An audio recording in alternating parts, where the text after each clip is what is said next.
Forgive everything. I am on vacation, so I am not at home. But when the International Booker Prize is going from its long list to its short list, it doesn't really matter where you are. You need to comment on it, because if I do not comment on it, did it really happen? That was sarcasm. I hope everyone understood that. But in about 3 minutes, we will get the shortlist of the International Booker Prize. For those who have no idea, the Booker Prize is a very famous prize based in the UK. And they have spawned different sort of sub contests, in a sense.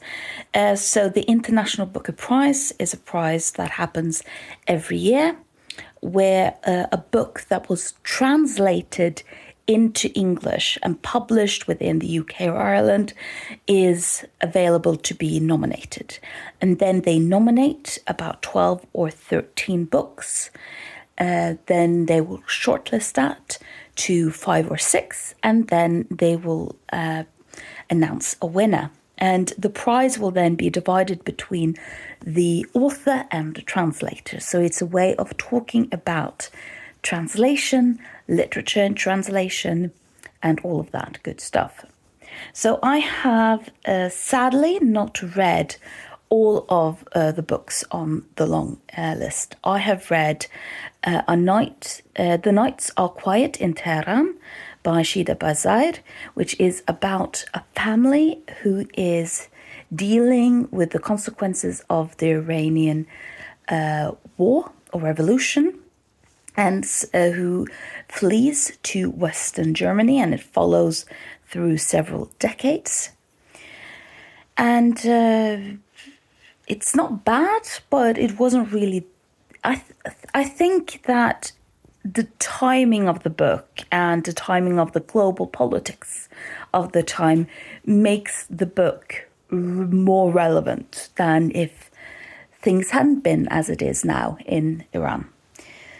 Then I read Small Comforts by Ia Genberg. This is a Swedish author, and this is a collection of short stories where she discusses the aspect of money, what is important with money, social inequality, and is money what is important. And what I loved about that is that she plays very much with different formats of the short stories. So one of the short stories is a transcript between an interviewer and a former child star. One is a research document about someone who uses Monopoly to research the idea of luck versus skill. And so it was very interesting to see how she used different genres for the different short stories. Then I read A Director by Daniel Kellman. This is a retelling of a film director who ended up creating films for the Nazis, despite not being Nazi itself. So it was partly pushed into that position. And it sort of deals a lot with the balance between propaganda, between art, and what should we allow people to be able to do to save their own lives. So in what way should we actually condemn the director for the films that he created, considering the situation that he was in? I also read The Wax Child by Olga Ravn. I thought this book was fantastic. It's a book that is set in the early 1600s and about the witch trials. And the story is told by this wax child that the main character has created.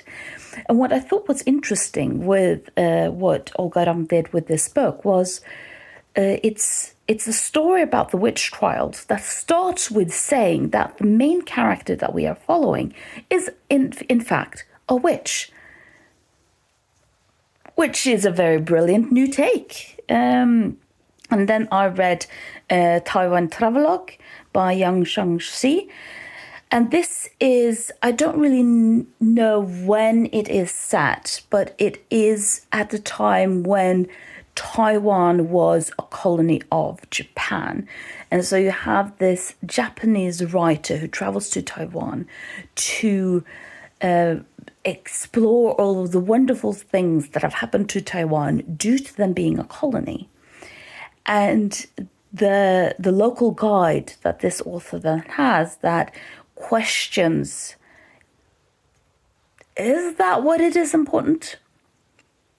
So those are the books that I have read, and I am now very excited to see who of these books, or the other books that I have not read, are going to be on our shortlist.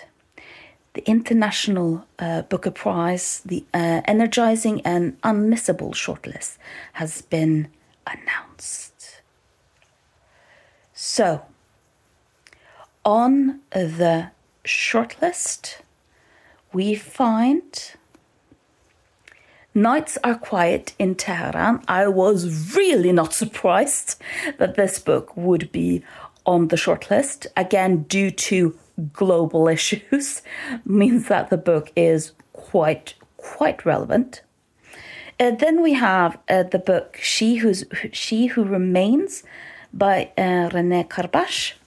I have not read this book, so I'm just going to shortly go in and read quickly about it.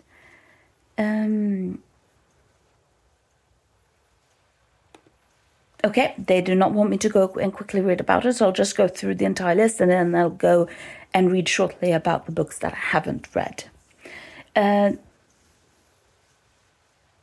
Then we have The Director by Daniel Kellman. I also think that this is quite a good pick for a book, because there is something about the time that we are in now and all of this discussion of how are we supposed to interpret history and how are we supposed to understand what people chose to do if they chose to sort of follow the bad guys. And I'm not saying that in the sense that the Nazis aren't the bad guys. The Nazis are actually the bad guys. Fight me in the comments if you don't think that. I'm happily to argue with that.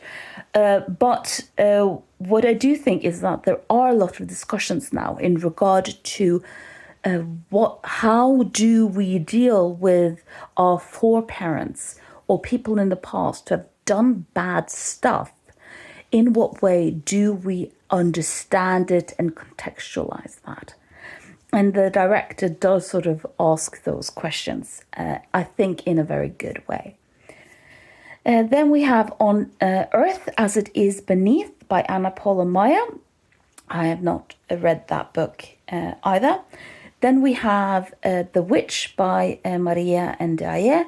I have not read this book, but I really, really hope that this would be on the shortlist, because I have read other stuff by Maria Ndiaye, and she is such a brilliant psychological horror author. The way that she writes, I think one of my favorites I've read of hers is The Heart Hemmed In. I think it was called The Heart Hemmed In, which is about a woman that is ostracized by her community. Everyone starts just hating her, and she has no idea why. And so she just goes around and, why did I lose my job? Oh, you know why you lost your job. No, why did... My son, why are you... You know why you can't move in with me. Okay. So I was going to read this book, whether or not this was on the Booker Prize or not, but I'm so glad that she's getting more recognition. And then we have Taiwan Travelogue by Yang Shang-Shi, and this is also such a brilliant book. I'm a bit stuck with, if of all the books that I've read, if the director, The Wax Child, or Taiwan Travelogue was my favorites, because there is an interesting way with Wei Yang Shangxi wrote this book, where there is such naivete from the person from Japan who is sort of coming here with a form of, well, that's the interesting thing. Had she been European, we would have called it the white savior complex. But she's not white, but it's still, that is the close analogy that you can have, with the sense that, oh, but we're the nice guys coming in, making you our colony and doing all of these great stuff for this country. And then you have the translator that she is using, who is, oh, okay, yeah, I'm not going to fight with the people who pay my bills. But slowly you are going to see that, oh, things aren't maybe that simple. And I think the fact that it's written with such a warmth, the fact that it is written with such naivete, yet understanding for the naivete, means that it is easier for people who can be in that position to understand what is going on, rather than someone just saying, you are wrong, this is not good for Taiwan because of this and this and this and this, and then they will just put up a wall. And I'm not saying that it in any way sort of says that it's not brilliant, but it's something about the warmth that helps the narrative in a way. So quickly now going to the 3 books that I have not read, just to see what they are about. I am going to read them as I'm going to read the rest of the books, just because why not? She Who Remains by René Carabache. It's about a woman in Albania who decides to become a sworn virgin, so she is allowed to not marry and therefore live like a man.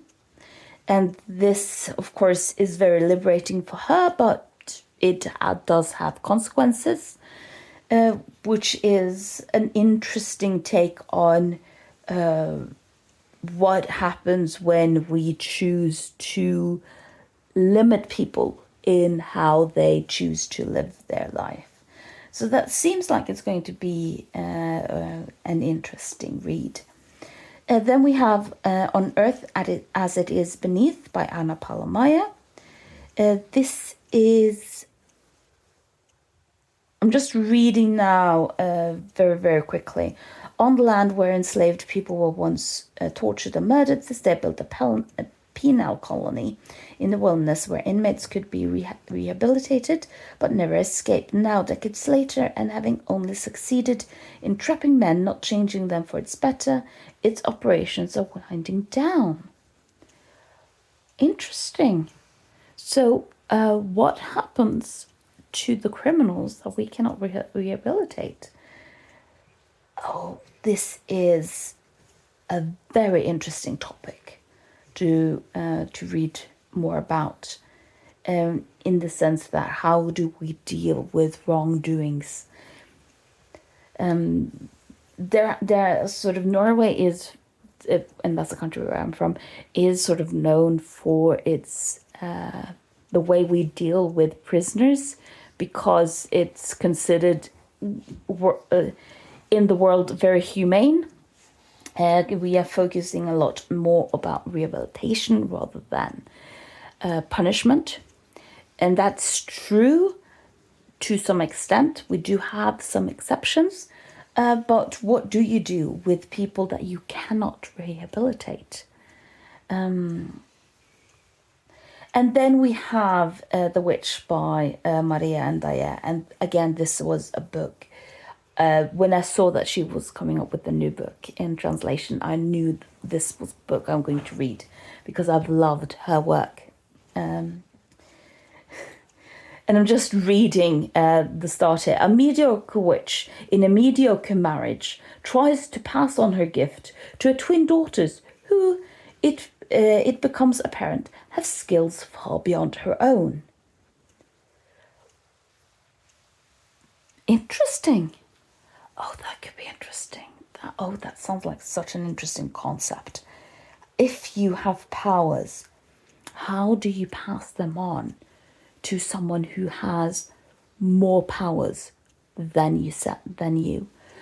And I have talked to some very, very intelligent people in my life. I'm lucky in that sense.